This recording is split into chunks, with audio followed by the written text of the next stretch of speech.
Campos Saldanha.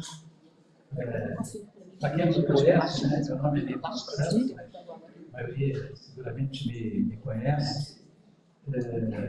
Eu, no ano passado, completei 50 anos de magistério, 47 anos de UFSC agora, e 2 anos, agora é Instituto Federal, né? Antigamente era Escola Técnica Federal, e eu comecei, de fato, no colégio Imaculada Conceição. Isso, a maioria de vocês não tinham nascido ainda, né? No início da década de 70. Então, está certo. Então, eu tomei uma decisão pessoal, né? Já comuniquei durante a coordenação do programa. Na vida, a gente, tudo é trilha, né? A gente tem, a vida a gente vai, é como se fosse um desfile de carnaval. Né? A gente entra na avenida, vai desfilando, e em determinado momento a gente chega na zona de dispersão. Eu estou na zona de dispersão, mas eu não quero sair. Mas eu encontrei uma outra alternativa, uma outra saída, então eu vi por bem que a minha carreira docente fechou, a minha carreira acadêmica fechou, eu estou começando outra carreira, né, numa outra perspectiva, e hoje sou presidente do Conselho Municipal de Educação.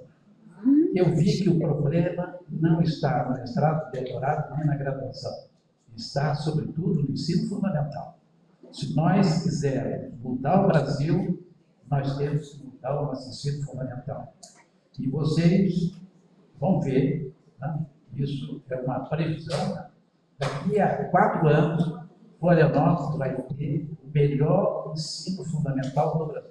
Uhul! Porque nós estamos trabalhando para isso, mas de uma forma que vocês vão ficar realmente impressionados do que vai ser feito. Educação em tempo integral e educação digital.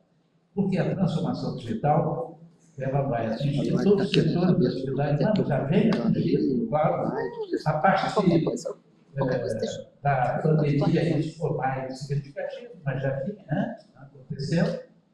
E eu quero até contextualizar, porque muita gente fala de transformação digital, mas não sabe exatamente o que isso quer dizer. Mas todos os setores da atividade humana vão ser atingidos. Transformação digital nada mais é que uma transição da era industrial tradicional que nós conhecemos, nós vivenciamos até agora, uma era digital que nós já estamos começando a sentir, mas que vai se aprofundar de forma significativa até o final dessa década de 2030, né, do século XXI. E essa mudança, ela não é só tecnológica. O que nós estamos vendo agora é tecnológica. Mas ela vai ter uma mudança organizacional e, sobretudo, social. Mudança de crenças, mudança, sem sombra de dúvida, de cultura, mudança de comportamento. E nós estamos com um problema, e esse problema não é, digamos assim, desprezível, que é o conflito geracional. Da maioria dos professores, e eu me coloco junto, né? E os nativos digitais que já chegaram à universidade, mestrado, doutorado. E esse conflito geracional é porque o que nós estamos ensinando é o passado. Nós não estamos olhando para o futuro, e esse é um problema.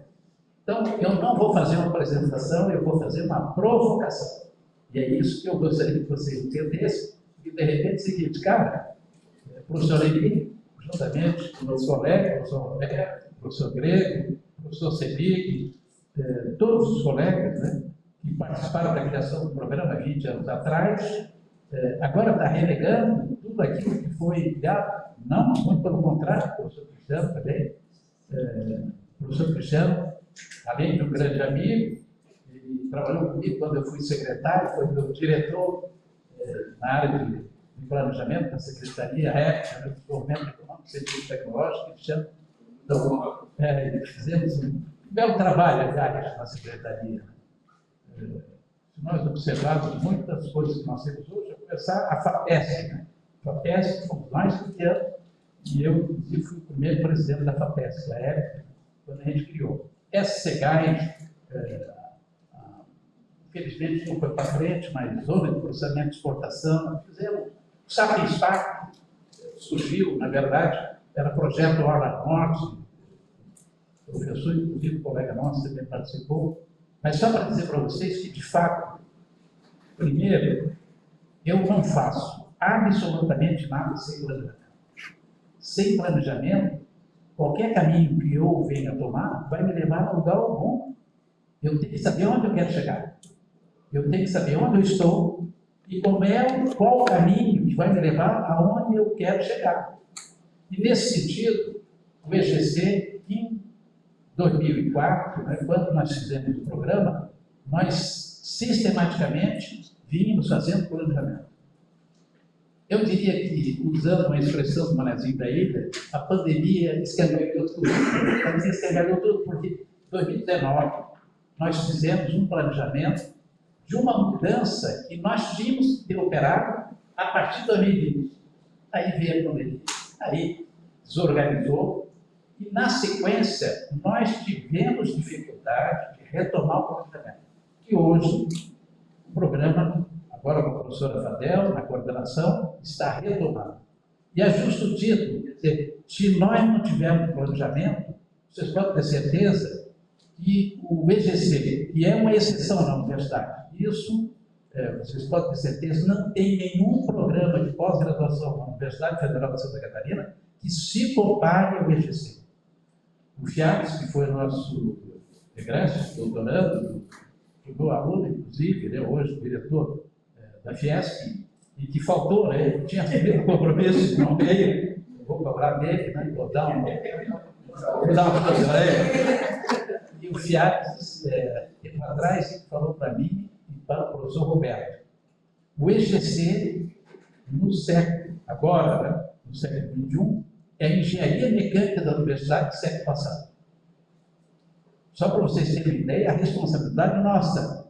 Fiares comparou, e ele também é formado em engenharia mecânica, como eu, ele comparou o EGC à engenharia mecânica, só que a engenharia mecânica ficou no século XX, não entrou no século XXI. Então, nós não podemos ficar olhando para o passado, temos que projetar o futuro. Por favor, professora Fadel, eu organizei essa minha provocação em 5 partes, bem rapidamente. Algumas eu vou só passar rapidamente. Primeiro, uma contextualização da transformação digital na educação. Vocês vão ver que hoje, segundo o IMD da Suíça, a educação é o segundo setor mais atingido pela transformação digital no mundo. Não. Aqui, o professor Roberto e o Marquesan fizeram referência nos cursos de engenharia. O mundo ocidental está passando por uma crise complicadíssima na formação, na área de engenharia, na área tecnológica, de uma forma geral. Houve uma caída em todas as universidades americanas, na área de tecnologia, em todas as universidades europeias, diferentemente da China. Recentemente saiu uma pesquisa, grosso modo, 80% da juventude americana quer ser ou youtuber ou influencer. 80% dos chineses querem ser engenheiros. E aí vocês imaginam de quem é que vai ser o futuro. O futuro, evidentemente, é de quem produz, quem efetivamente gera inovação. Não é quem fica fazendo fofoca nas redes sociais, convenhamos. Isso aí não leva, não gera valor, não cria valor.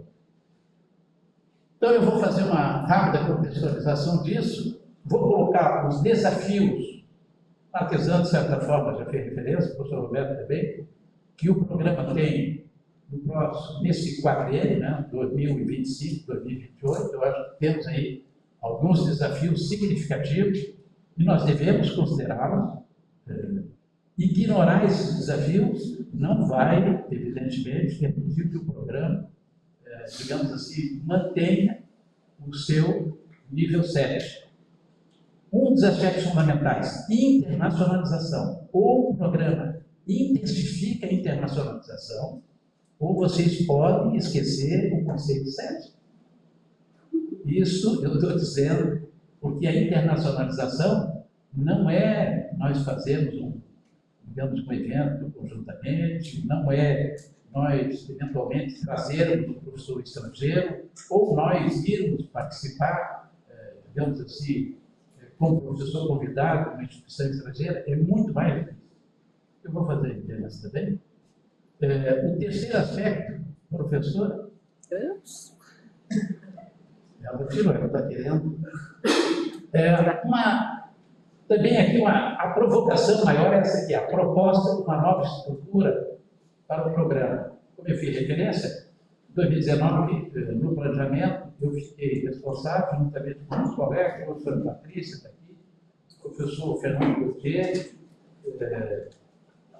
mais outros colegas, que participou, alunos de mestrado e doutorado, nós formalizamos o grupo e propusemos, né, uma reestruturação do programa, fizemos um relatório, né, que foi compartilhado com todos os colegas, e, por diversas razões, também não cabe aqui a gente fazer o tempo para trás, não olhar para frente.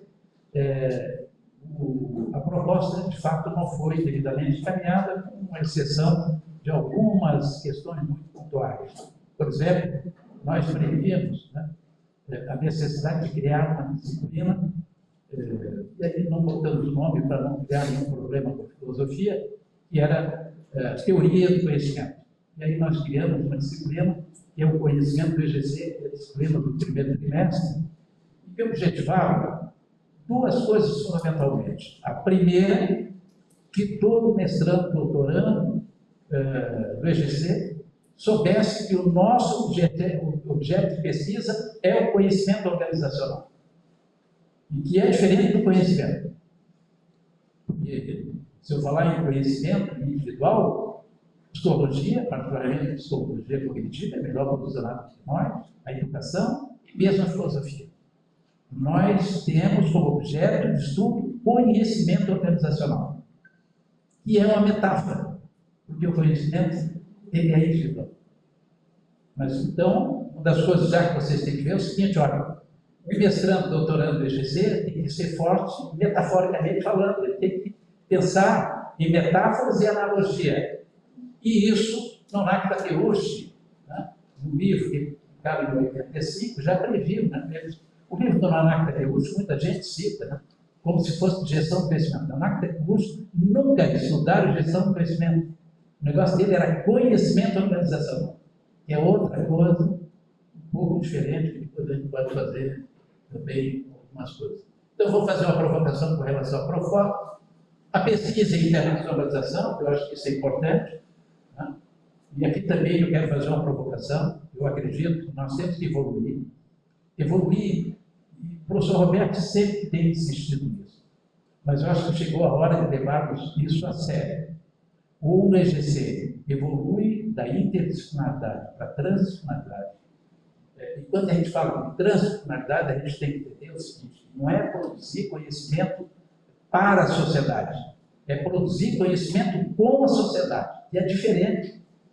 Isso quer dizer o seguinte: eu tenho que fazer pesquisa envolvendo a sociedade civil organizada, as empresas privadas, a administração pública. Eu tenho que produzir conhecimento junto. Por exemplo, o Tribunal de Contas do Estado, no ano passado, fez uma pesquisa a partir da Lei 14.533, que é a Política Nacional de Educação Digital, e o EGC, o professor Roberto e eu ajudamos a elaborar o projeto de lei, que hoje é a Política Nacional de Educação Digital. É importante salientar isso. Foi o EGC que fez essa lei por intermédio da deputada Ângela Min. Isso é uma coisa, digamos assim, olha, se hoje o Brasil tem uma Política Nacional de Educação Digital, foi o EGC que fez, foi a Universidade Federal de Santa Catarina que fez. Mas pouca gente fala, pouca gente diz. E a gente tem que dizer isso em alto e bom tom, porque se essa política, só para vocês terem uma ideia, a partir de janeiro desse ano, pela lei, o artigo 11 da Lei 14.533 diz o seguinte: para implementar a lei, os municípios e os estados poderão utilizar recursos do FUSP, que tem mais de 10 bilhões de reais no FUSP, que até agora não eram utilizados, eram utilizados para superávit fiscal, agora vão ser utilizados para a educação digital. É fantástico. Mas ninguém sabe como utilizar. Ninguém sabe. Mas Florianópolis vai ser o primeiro município do Brasil a ter uma política municipal de educação digital e vai ser o primeiro município a buscar recursos no FUSP para implementar a lei de educação digital. Então, é importante salientar isso. E outra coisa também, para não deixar margem à dúvida, educação digital não tem nada a ver com educação à distância. Tem muita gente que diz o seguinte, mas educação à distância aí não dá. E o que é pior, o pessoal da educação fala isso. Não sabemos que educação digital é formar pessoas para a era digital, não para a era industrial. Nós estamos formando pessoas para um trabalho futuro que não vai existir mais. Nós estamos formando hoje futuros desempregados. Em praticamente todas as áreas. Praticamente todas as áreas, não só na área tecnológica. Agora, na área tecnológica, na área de engenharia, isso é grave. Porque nós estamos formando. Eu fiz engenharia mecânica no início da década de 70, só para vocês terem uma ideia, eu, na década de 70, estudei na área de termotécnica, termotécnica, motores de combustão externa, fornalhas.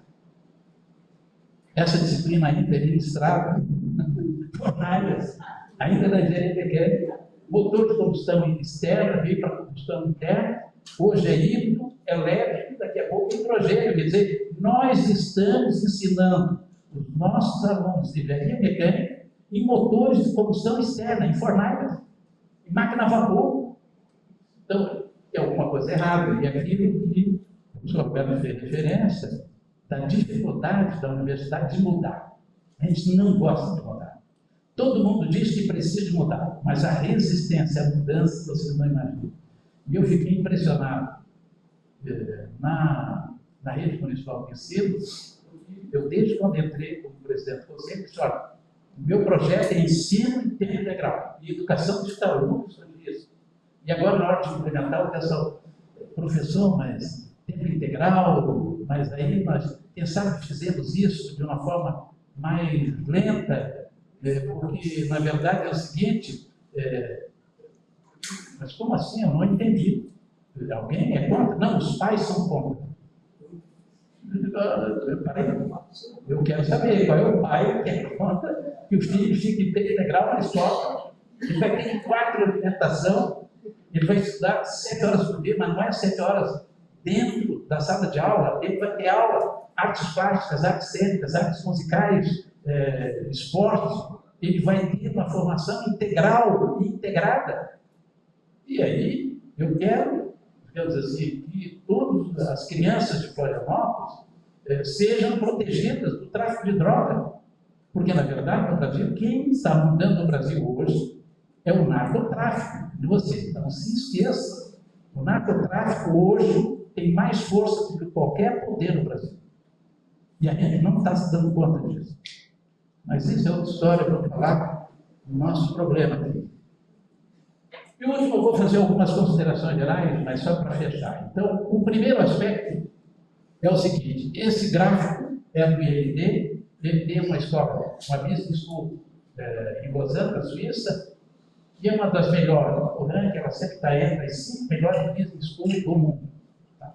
Ela forma sobretudo executivos, os grandes executivos das maiores empresas nacionais. Normalmente tem umas 4, 5, digamos assim, que são conhecidas. Uma delas é o MD.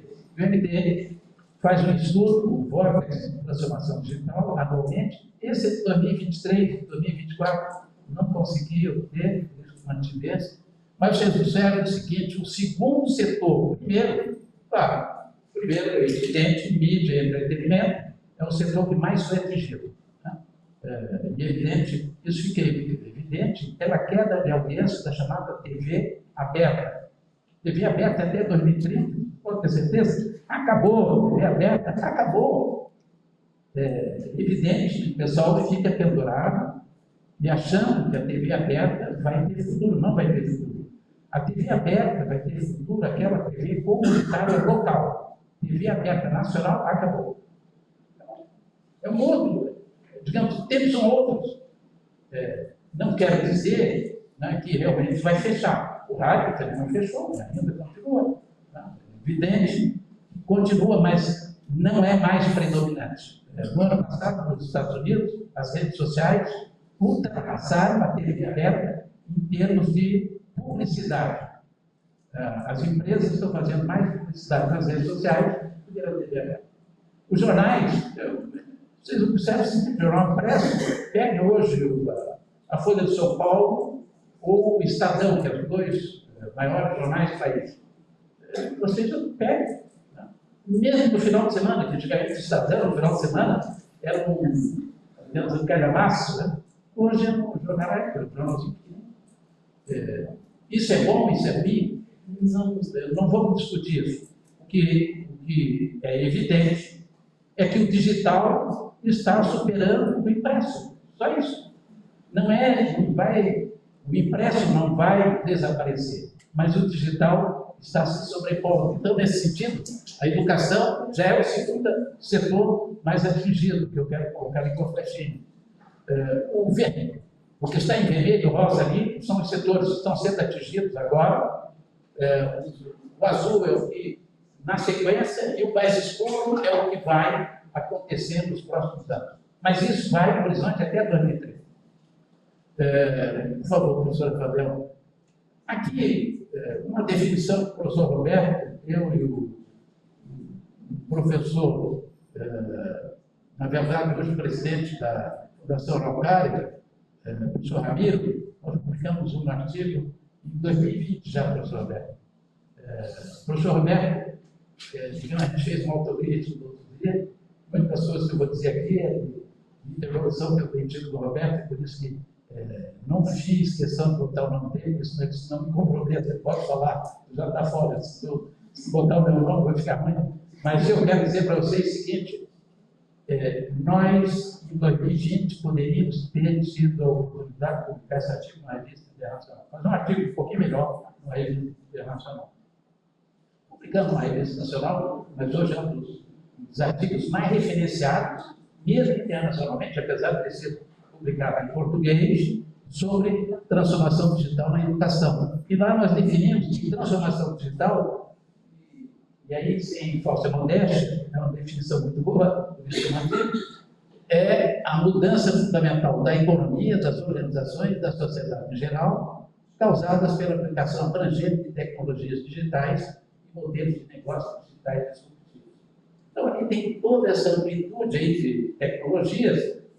E eu salientei ali, evidentemente, a inteligência artificial, como, de certa maneira, já foi anteriormente salientado também, né?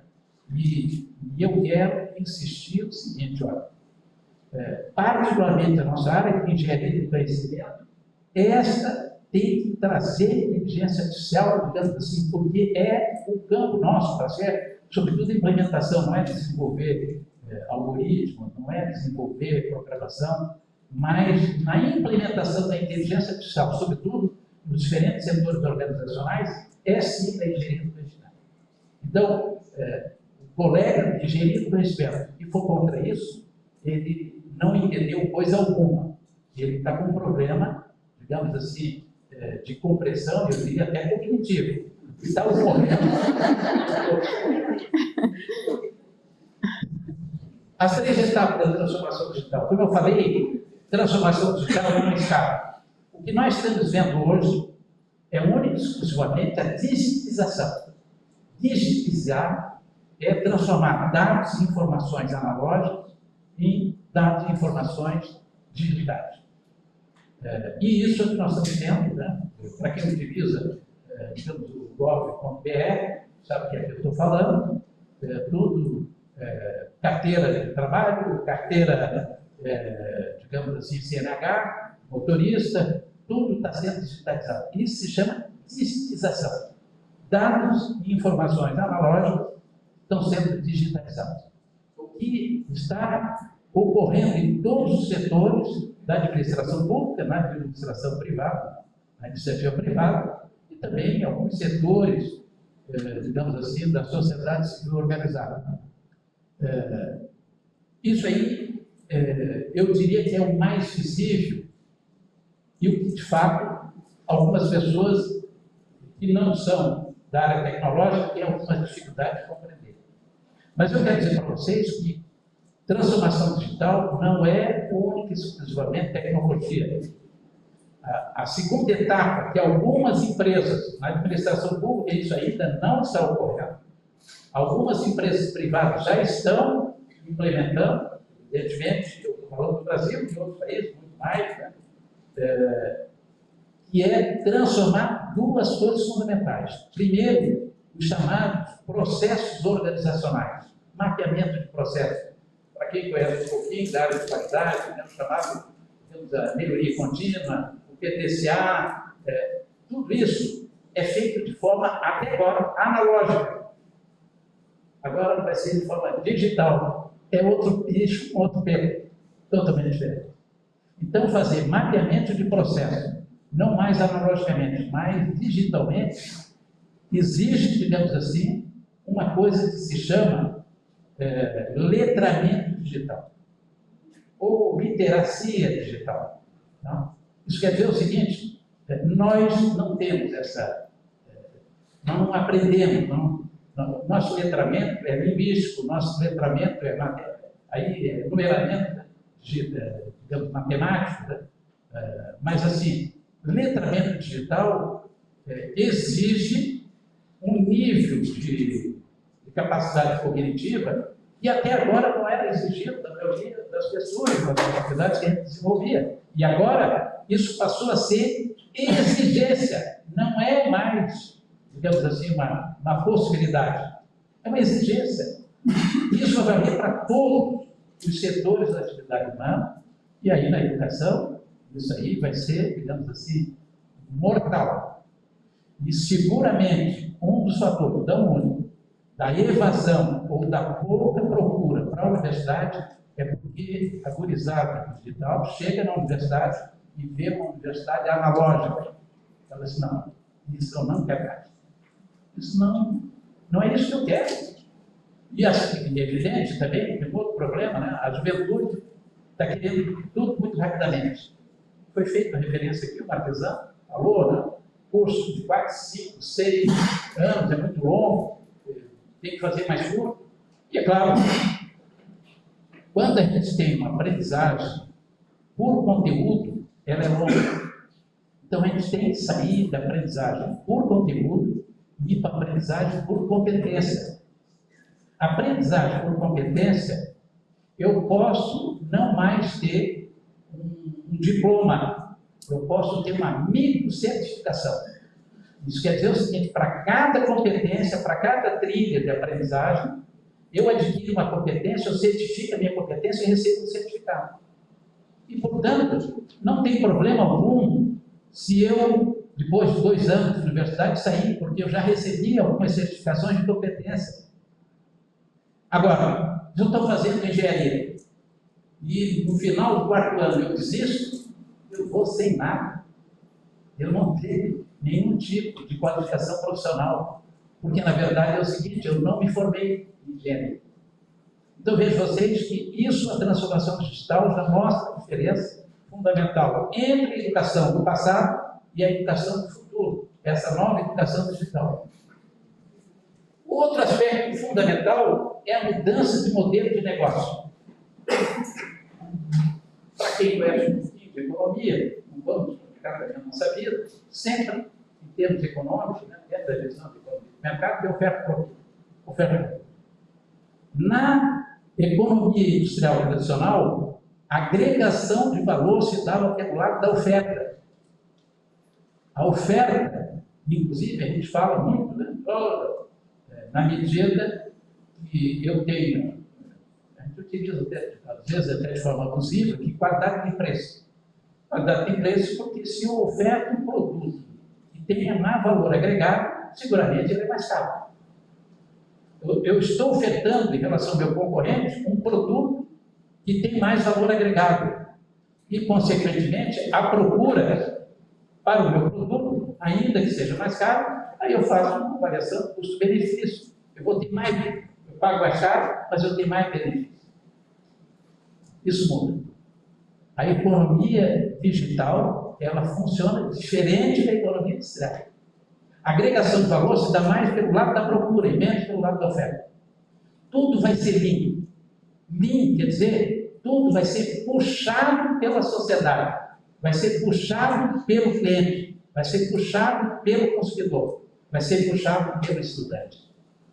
E a educação nós não vamos empurrar mais para a sociedade. É a sociedade que vai puxar a educação. Então, vai ser um lean education, uma educação puxada pela sociedade. E nós não sabemos fazer isso. Nós temos dificuldade, sobretudo da academia, porque a academia aprendeu, disseram para eles, e eles acreditaram, que é mentira também, tá? Que a teoria está muito além da prática. Isso é uma grande mentira. A prática, a teoria nada mais é do que uma simplificação intencionalmente empobrecida da prática. A prática é muito mais rica, muito mais complexa do que a teoria. Só que nós, na academia, acreditamos que a teoria, digamos, é a última bolacha do pacote. E aí nós achamos. Isso não quer dizer que para eu fazer o mestrado, para eu fazer o doutorado, eu não tenho que fazer uma boa fundamentação teórica. Não é isso. Mas eu tenho que entender que se eu quero realmente produzir ciência com a sociedade, eu tenho que olhar a prática da sociedade. Eu não posso ficar em laboratório. Em condições normais de temperatura e pressão, eu vou fazer um excelente trabalho de pesquisa, que pode não servir para coisa alguma. Porque quando eu vou para a realidade, as variáveis são muito mais complexas e não são aquelas que eu comprovei no laboratório. Outra coisa importante é que trabalhar com, digamos assim, com essa mudança, olhando, digamos assim, para o lado mais da sociedade, do que para o lado da organização, no caso da instituição universitária, eu tenho que entender o seguinte, que eu vou trabalhar não mais no modelo pipeline, modelo fábrica. O modelo fábrica caracteriza bem o modelo industrial, que era empurrar para o mercado. Agora é puxado pelo mercado, é puxado pela sociedade. E nesse sentido, eu vou usar o modelo, por isso vocês já escutaram falar, plataforma. Tudo vai ser baseado em plataforma. Educação vai ser uma plataforma, saúde vai ser plataforma, todos os setores da atividade humana serão plataforma. E aí é o seguinte, das 10 maiores empresas hoje do mundo, 7 já estão no modelo plataforma. Somente 3, GE, a empresa de petróleo da Arábia Saudita, e outras que se faz a memória agora, e ainda não são baseados no modelo plataforma. Os outros todos no modelo plataforma. O entendimento todos nós utilizamos. Mas é importante que vocês saibam que não temos alguns grátis. Quando eu estou utilizando o Google, eu estou passando, agregando valor pelo lado da demanda para o Google. E, consequentemente, o Google está aprendendo comigo. E hoje, com a inteligência artificial, vocês imaginem o que é que nós estamos passando de informações privilegiadas, de alta, eu diria assim, importância para essas empresas do setor de tecnologia. Esse é o modelo plataforma. Agregação de valor pelo lado da demanda, não mais pelo lado da demanda. E isso é organizacional, não é mais tecnológico. E aí o terceiro nível, que ainda no mundo, poucos países chegaram, eu ousaria dizer que hoje a China é o primeiro país que está chegando lá.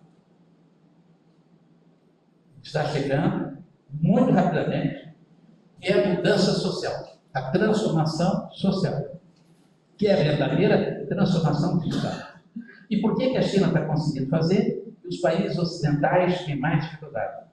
Um motivo muito simples, porque aqui, entre a decisão e a implementação, nós temos toda uma negociação parlamentar, aprovar a lei, e aí vem o IBAMA é contra, vem o pessoal do coisa que é contra, e todo esse tipo de restrição, a Índia conseguiu, e olha só, qual foi o país que fez mais, digamos assim, é importante salientar isso, porque senão a gente começa a dizer bobagem. O país que mais evoluiu em relação à redução da emissão de gases de efeito estufa, é justamente a China. Quem se lembra, vocês acompanharam os Jogos Olímpicos na China, em Pequim, que aparecia, digamos, em determinados períodos que estavam extremamente poluídos, vão em Pequim hoje. Vamos em Pequim. Tem mais poluição. A China, até 2030, acabou o carro de combustão interna, tudo carro elétrico. A China está acabando com todas as usinas termoelétricas. Pelo que eu sei, a nossa aqui, o Barão vai até 2044. Isso quer dizer o seguinte, é porque é difícil para nós tomarmos uma decisão e implementá-la. Em termos até de planejamento, a gente faz a implementação no Brasil ou nos países ocidentais, porque a democracia ocidental custa muito caro. E, sobretudo, no nosso judiciário. Aí é uma barbaridade. Eles gastam. É um custo muito elevado para o país. Na China, enquanto o Brasil forma 10 advogados para cada engenheiro, a China é o contrário, 10 engenheiros para cada advogado. Agora, quem é que gera problema? Quem é que resolve o problema? Simples. Transformação digital é uma mudança de cultura, é uma mudança social. Isso quer dizer o seguinte, nós vamos ter profundas mudanças em termos culturais, força de trabalho e tecnologia, vão permitir novos modelos organizacionais e transformam as operações, as orientações estratégicas e a proposta de valor de uma organização. A China já entendeu isso, isso aí, para quem, digamos assim, tem feito pesquisas, sobretudo na área de inteligência artificial, faz uma revisão sistemática de literatura, vocês vejam o número de autores chineses. Vê quantos autores americanos ou mesmo europeus. Ok, chineses, não vou dizer da China em particular, mas do Oriente. E aí vocês, digamos, vão saber o que é que eu estou dizendo. Por favor, professor. Então, educação analógica é a educação para a industrial, era para a era da engrenagem. Essa engrenagem passam agora para dados. Dados, informação, conhecimento, inteligência, ou sabedoria, se vocês quiserem. Dado é tudo que o ser humano consegue captar pelos seus órgãos sentidos. Tudo o que nós conseguimos captar pelos nossos sentidos são dados.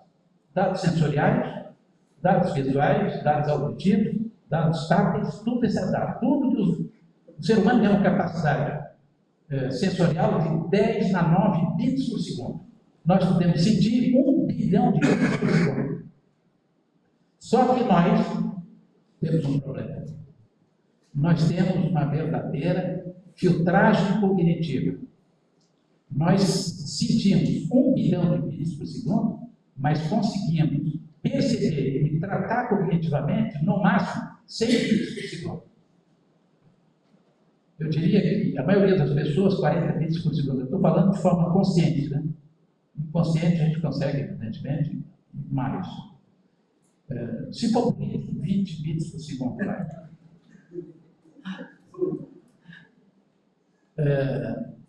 Então, no contexto de estudo de educação digital, por favor, professor, e aqui o Marquesan fez referência, eu queria salientar, isso aí foi um artigo publicado em 2010, por duas pessoas, a professora Cláudia Godin, que foi prêmio Nobel no ano passado de Economia, Cláudia Godin, o empreendedorismo feminino, ela é muito conhecida, Cláudia Godin, e o Katz.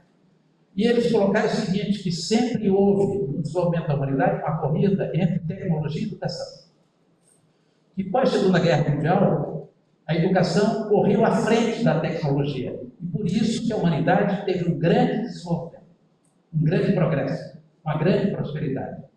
Mas no final do século XX, início do século XXI, o fenômeno do digital escangalhou tudo, como diz Maravilha da Ilha.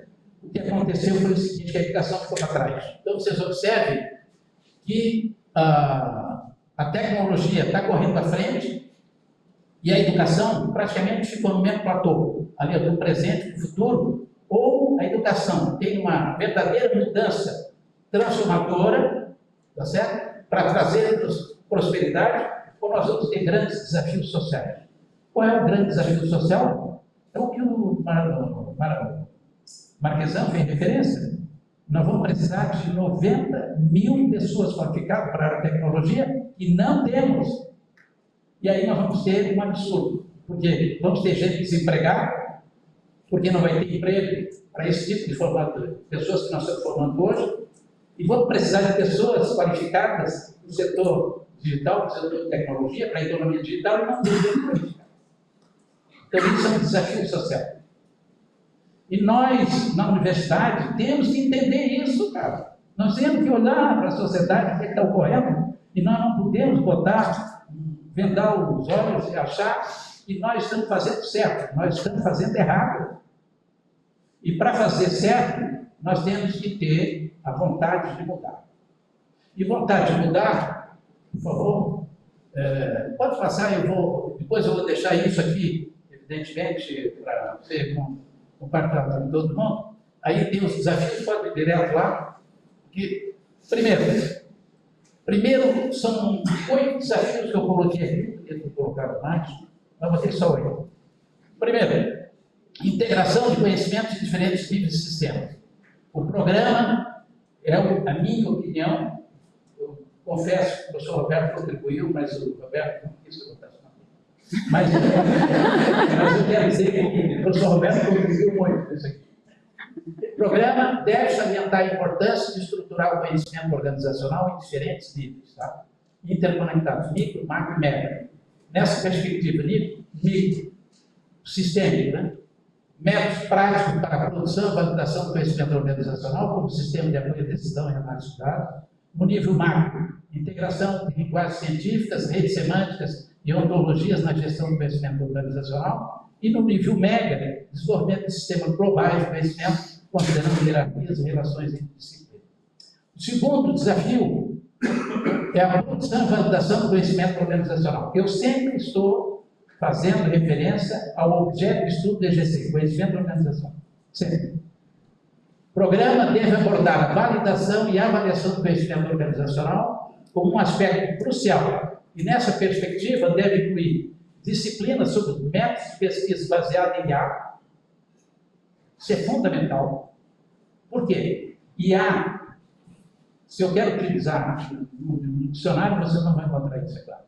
Mas se eu quero entender o que é IA, vocês podem, mudar para uma palavra produtividade. Com IA, eu vou ter mais produtividade. A IA amplia de forma significativa a minha capacidade cognitiva para entender e para resolver problemas. É isso. É um novo ecossistema de interação humano-máquina, humano e inteligência artificial. Isso é importante salientar. Então, só volta um pouquinho, professora, ali, validação do conhecimento organizacional, utilização de frameworks computacionais e análise colaborativa. Ainda, por favor, terceiro desafio, funcionalidade e aplicabilidade do conhecimento organizacional. O programa deve salientar a funcionalidade do conhecimento organizacional para resolver problemas. Nessa perspectiva, aprendizagem baseada em problemas ou em desafios, e é isso que todas as disciplinas do programa tem que ser baseado em desafio, baseado em problema, desenvolvimento de projetos, tem todas as metodologias de aprendizagem ativa, que agora, com a inteligência artificial, dá para fazer coisas do alto da velha, simulações, vocês não imaginam que dá para fazer. O Ricardo, que foi meu aluno do doutorado, nós estamos dando livro agora, no final do mês, a implementação da inteligência artificial no ensino e na pesquisa nas universidades estaduais de Paraná, tá? Nas 7 universidades estaduais de Paraná. E aí nós pegamos 15 metodologias de aprendizagem ativa com inteligência artificial. Como é que a gente pode implementar? Fazendo trilhas de aprendizagem, digamos assim, como é que isso pode ser plano de ensino? Como é que eu faço um plano de ensino utilizando todo esse recurso? É um negócio fantástico. E a aplicação de teorias funcionais e disciplinas que interligam epistemologia e prática. Quarto desafio, abordagem interdisciplinar e transdisciplinar. É importante entender que nós somos um programa interdisciplinar, mas que nós temos a pretensão de ser, no futuro próximo, um programa realmente transdisciplinar. Módulos transversais, como ética digital, governança de IA, inovação sustentável, e workshops multidisciplinares que unem especialistas de diversas áreas para resolver desafios organizacionais. O sexto, educação e capacitação contínua, no contexto de conhecimento organizacional, como ativo estratégico, adotar trilhas personalizadas de aprendizagem, isso foi feito referência aqui, A trilha quer dizer o seguinte, ó, eu tenho a disciplina que são obrigatórias. Afora as obrigatórias, o resto eu faço tudo trilha. Aí eu digo, tu quer ir para onde? Eu falo, essa trilha que tu tem que pegar. Então, a trilha vai me dizer, é o caminho, eu tenho, digamos assim, onde eu estou, onde eu quero chegar e o caminho que eu vou chegar lá. Explorar tecnologias educacionais baseadas em IA para capacitar continuamente os seus professores, os seus estudantes de mestrado e doutorado. O sétimo, ética e governança do conhecimento organizacional, isso é importante, não é uma questão elementar, porque, na verdade, é o seguinte, mesmo do ponto de vista acadêmico, quando eu utilizo inteligência artificial no desenvolvimento de projeto de pesquisa, eu tenho que observar a questão ética. Isso é fundamental. Então, nesse sentido, oferecer disciplina focada em ética digital, incluir governança do conhecimento organizacional como eixo estratégico. E o último, alinhamento com o papel do conhecimento organizacional na sociedade. O programa deve salientar que o conhecimento organizacional é o principal ativo da sociedade contemporânea e, portanto, objeto de pesquisa valioso do programa. Por que eu estou salientando isso? Porque eu quero dizer para vocês com tranquilidade. Como eu estou saindo do programa, agora eu posso dizer. Eu vejo que meus colegas, professores, não tinham entendido isso de uma forma consistente. Na verdade, é o seguinte, aqui é um programa que o objeto de pesquisa é o conhecimento organizacional, ponto. Eu não posso. Se eu quiser conectar com outra coisa, eu posso. Mas o conhecimento organizacional tem que estar. E é isso que é fundamental. Porque senão, eu vou querer resolver o problema do mundo. Eu não tenho essa possibilidade. Porque nós somos um programa de pós-graduação. Então, nós temos que dizer o seguinte, qual é o nosso foco? O foco é foco de pesquisa, e é valioso isso, né? Preparar líderes para organizações intensivas de conhecimento, com foco em economia baseada no conhecimento, e explorar o papel do conhecimento organizacional na sustentabilidade e na inovação. Não dá mais tempo, já estou me avisaram, não tem tempo para eu decidir, mas eu estou deixando aqui uma estrutura, digamos assim, comum para todas as três áreas, e uma proposta também, digamos, disciplina para cada uma das três áreas de concentração. Eu acredito que é uma discussão que tem que ser continuada, né? Mas, evidentemente, eu estou fazendo aqui mais uma provocação, porque uma sugestão, mais para provocar os colegas, a experiência. Era isso. Até as 4. Professor, eu vou dar mais minutinhos, mas eu... Pode? Então... Pode, né? Assim, a gente diminui o café. Pode ir lá na frente. Toca aqui. Aí. A proposta dessa nova estrutura. Bacana. Eu prometo que vou falar só isso aqui, não falar de matriz curricular baseada em competência, isso é fundamental. 5 minutos. Baseada em competência. O que quer dizer o seguinte? Não é conteúdo. É claro que para adquirir competência, mas o foco não está no conteúdo, é na competência. Então, eu tenho que fazer essa disciplina, aquela, porque eu quero adquirir aquela competência específica. Então, a matriz curricular deve ser baseada em competências críticas para a capacitação do mestrado e doutorado, alinhando-se às exigências da sociedade digital e aos objetivos estratégicos do programa 2020-2030, que a gente já tinha traçado anteriormente. Cada módulo deve contemplar competências técnicas, cognitivas, digitais, aquilo que o Marquesan fez referência, a soft skill, na verdade, é a socioemocionais. Em português, a gente chama de competência socioemocional. E as competências práticas. Um módulo, primeiro, comuns às três áreas de conhecimento. Eu proponho, evidentemente, a disciplina de métodos de pesquisa, que já é obrigatória, uma abordagem interdisciplinar sobre pesquisa do conhecimento organizacional, com objeto de pesquisa, e ferramentas para a pesquisa do conhecimento organizacional em ambientes digitais. Pensamento sistêmico e complexidade. Um equívoco nosso, lá atrás, nós tínhamos e depois acabamos, e aí acabou ficando uma teoria geral do sistema, que não é a teoria geral do sistema, é uma disciplina de pensamento sistêmico. O que é pensamento sistêmico? O mestrando, doutorando do EGC tem que olhar a realidade e olhar todas as dimensões da realidade. Ele tem que pensar sistemicamente. Não é, digamos assim, como eu estou trabalhando com conhecimento organizacional, o pensamento tem que ser sistêmico, não é holístico. Porque o holístico vai além do sistêmico. Eu estou querendo que seja sistêmico, que é organizacional. Tá? E nesse sentido, fundamento do pensamento sistêmico para análise de sistemas organizacionais e aplicação de modelos de sistema para resolução de problemas. E a disciplina que nós já temos, né? E, inclusive, o nome foi dado pelo professor Roberto, Fundamentos do Conhecimento Organizacional do EGC, modelos, métodos e técnicos para identificar, armazenar, aplicar o conhecimento organizacional e alinhamento estratégico do conhecimento aos objetos de pesquisa. Nós fizemos lá toda essa teoria do conhecimento, exato, né?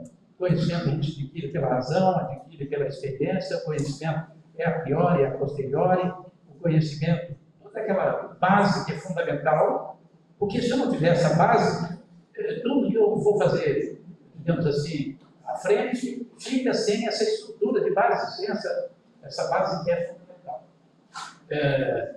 O modo específico da área de engenharia, duas disciplinas já existem, que é de fundamentos de engenharia, que é obrigatório, a de métodos e técnicos. Então, cada área de pesquisa, cada área de concentração teria apenas uma disciplina obrigatória. Métodos e técnicas, eu proporia, né? Vou propor para os colegas da engenharia uma disciplina de engenharia de ontologia e modelagem do conhecimento e uma disciplina de AI e sistema de apoio à decisão. Para a área de gestão, que é a área em que eu atuava, fundamentos da gestão do conhecimento, o professor Grego e eu sempre ministramos, e agora o professor Grego e o professor Lígia que estão ministrando. Eu acho que essa disciplina deve continuar como disciplina obrigatória. E 3 disciplinas, métodos e técnicos de gestão do conhecimento organizacional, cultura organizacional e inovação, e gestão de redes de conhecimento e capital social. Também é um tema que está na hora do dia. E a terceira, mídias do conhecimento, fundamentos de mídia, que é obrigatório, já é, métodos e técnicos de mídia, e aí eu proporia 2 disciplinas bacanas: educação em ambientes virtuais e narrativas digitais e visualização de dados. Porque criação de storytelling digital para comunicar conhecimento é um negócio do futuro. O pessoal da área de mídia tem todas as condições para desenvolver. Aí eu proponho também workshops e atividades de extensão, aquela linha que o Marquesan fez referência, né? Formação e inovações práticas, laboratório de cocriação com inteligência artificial, atividade de extensão programada, que eu estou chamando, né? Parcerias com empresas e startups para aplicação prática, projetos de inovação utilizando ferramentas digitais, oficinas de capacitação docente, atividade de formação programada. Aqui, aliás, professora Débora, eu quero fazer um parênteses, professor Roberto, eu fizemos aí uma consultoria com uma empresa de tecnologia e ganhamos para o EGC, já comuniquei a professora Patrícia, uma lousa, e o professor disse também, uma lousa digital interativa, fantástica, é o que existe melhor no mundo, não é? E é uma startup de Florianópolis. Ela é infinita. Aqui, por exemplo, aqui nós estamos limitados, né? Ela é infinita. Você pode botar o seguinte: dentro do espaço, não importa o tamanho, né? Eu posso ter uma projeção, mas ela é interativa. Então, assim, ó, é um instrumento, uma tecnologia para melhorar, digamos assim, as nossas aulas, né? Ter mais interatividade.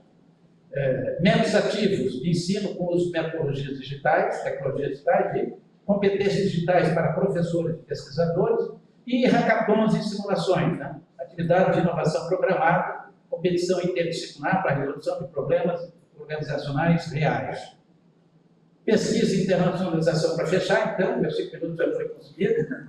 Atividade de pesquisa programada, módulo interdisciplinar de pesquisa, onde mestrando, doutorando, desenvolve soluções para problemas reais. Eu copiei, evidentemente, da parte do programa, aplicando métodos e técnicas de engenharia, de gestão e de mídia, e intercâmbios acadêmicos e dupla titulação. Eu diria que o programa tem que especificar, sobretudo, no nível de doutorado, programas de dupla titulação com instituições de referência internacional. E nós temos condições para isso, né? Parcerias internacionais para fomentar a internacionalização do programa. E fechando, proposta de linha de pesquisa, e aqui, essa linha de pesquisa, eu não vou fazer referência, porque era muito detalhado, depois vocês podem ler com mais tempo, mas com base nessa análise prospectiva, considerando o foco do programa, eu proponho uma linha de pesquisa para o quadriênio centrada na interseção entre conhecimento organizacional, inteligência artificial e os desafios contemporâneos. Então, desculpa, avancei um pouquinho no tempo, mas só é uma contribuição que eu gostaria de deixar, uma provocação, na verdade, mas que é evidente, eu acho que deveria ser discutida para ser implementada ao longo desse quadriênio, para que a gente faça, de fato, uma mudança, uma transformação digital do programa. Senão, eu não vou, digamos assim, fazer previsão, senão o programa vai ser um programa igual aos outros que tem na universidade. Essa é a minha percepção. E eu não gostaria de sair do programa sem dizer isso para os colegas. Vocês podem ter certeza que é uma oportunidade. Eu até fiz, se tu fores, lá na última, isso aí deixa o pessoal ler. Ou seja, aqui, olha, esta proposta busca alavancar as capacidades do programa em formar professores, pesquisadores e profissionais com perfil alinhado aos desafios contemporâneos, promovendo uma formação interdisciplinar e transdisciplinar com forte aplicação prática e impacto na sociedade. É isso que eu acredito. Basicamente, obrigado, pessoal.